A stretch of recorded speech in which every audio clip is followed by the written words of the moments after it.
গতকাল ফেসবুকে দেখতে পেলাম আসলে আমাদের সিলেট শহরে দুইটা বড় বড় দোকানের মধ্যে আক্রমণ চালানো হয়েছে। কেএফসি শপে আর ওই যে বাটা শোরুমে। মানে ফিলিস্তিনের পক্ষে এই বিক্ষোভ মিছিলে অংশগ্রহণ করে তারা তাদের ইমানি চেতনায় তেজস্বী ইমান নিয়ে তারা যখন বিক্ষোভ মিছিলে অংশগ্রহণ করে তখন আবেগে আপ্লুত হয়ে আমরা দেখতে পেয়েছি ফেসবুকে যে এই দুইটা শোরুমে ভাঙচুর হয়েছে এবং লুটপাট হয়েছে। তো এখানে আসলে একটা বিষয় বলতে চাই যে আমরা অবশ্যই ফিলিস্তিনিদের পক্ষে। আমি নিজেও বিক্ষোভ মিছিলে অংশগ্রহণ করেছি। আমাদের কমলগঞ্জ উপজেলার দুটি বিক্ষোভ মিছিল হয়েছে, দুইটাতেই আমি অংশগ্রহণ করেছি এবং আরও যদি সামনে বিক্ষোভ মিছিল হয় সেগুলোতে আমরা অংশগ্রহণ করবো ইনশাল্লাহ। তবে এই বিক্ষোভ মিছিলে অংশগ্রহণ করতে গিয়ে আমরা এমন কিছু কাজ করব না যেটা ইসলামের বিরুদ্ধে চলে যায়, ইসলামের নৈতিকতার বিরুদ্ধে চলে যায়। কারণ আমরা মুসলমান।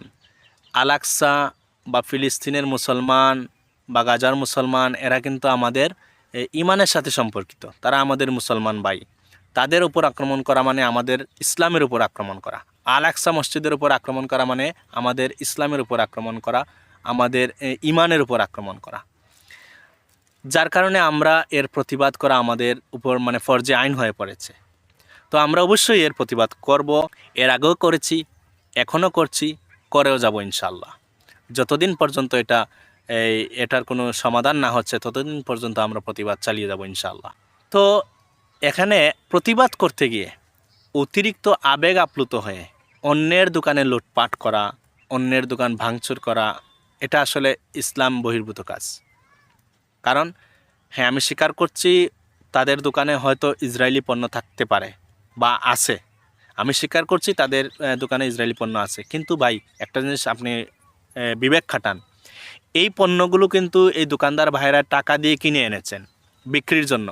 সেটা কার কাছে বিক্রি করেন?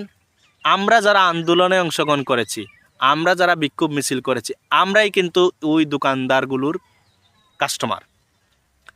আমরাই কিন্তু ওই দোকানগুলোর কাস্টমার। আমরাই কিন্তু প্রতিদিন এই কোক কিনে খাচ্ছি বা পেপসি কিনে খাচ্ছি। আপনারা যারা এখানে ভাঙচুর করেছেন, আপনারা যারা দোকানে লুটপাট করেছেন, এর মধ্যে অধিকাংশ ব্যক্তিরাই কিন্তু, আমি সবাইকে বলবো না, তবে অধিকাংশ ব্যক্তিরাই কিন্তু প্রতিদিন আপনারা কোক খাচ্ছেন, পেপসি খাচ্ছেন, ফান্টা খাচ্ছেন। আপনারা কিন্তু অস্বীকার করতে পারবেন না। কিন্তু আপনারাই ওই দিন কী করেছেন? আবেগ আপ্লুত হয়ে আপনারাই লুটপাট করেছেন, ভাঙচুর করেছেন। এটা কি আপনার নিজের কাছে যে অন্যায় মনে হয় নাই? যে আমি নিজেই এখনও ইসরায়েলি পণ্য ছাড়তে পারিনি। আপনার আমার বাসায় গিয়ে দেখেন এখনও ইসরায়েলি পণ্যের অভাব নাই। আগে নিজে ইসরায়েলি পণ্য থেকে নিজেকে পরিহার করুন, তারপর অন্যকে উৎসাহিত করুন, অন্যকে বুঝান। তার মানে এই নয় যে অন্যের বাড়িতে বা অন্যের দোকানে আপনি ভাঙচুর করবেন। তার ঘরে যদি ইসরায়েলি পণ্য থাকে তার ঘর পুড়িয়ে দিবেন, তার দোকানে যদি ইসরায়েলি পণ্য থাকে তার দোকানটা ভাঙচুর করে লুটপাট করে ফেলবেন।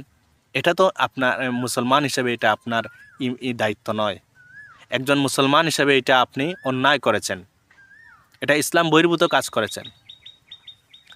হ্যাঁ, আপনি আরেকটা পরামর্শ হচ্ছে, যদি কোনো দোকানে ইসরায়েলি পণ্য থাকে, আপনার যদি এটা পছন্দ না হয়, আপনার যদি ইমানি চেতনা খুব বেশি থাকে, তাহলে আপনি টাকা দিয়ে অন্ততপক্ষে ওই দোকানদারকে বুঝিয়ে ওনার লাভ ছাড়া যেই টাকা দিয়ে শুধু কিনেছেন তিনি, সেই টাকাটা ওনাকে দিয়ে মালগুলো আপনি কিনে নেন, কিনে তারপরে এগুলো ভাঙচুর করে ডাস্টবিনে ফেলে দেন।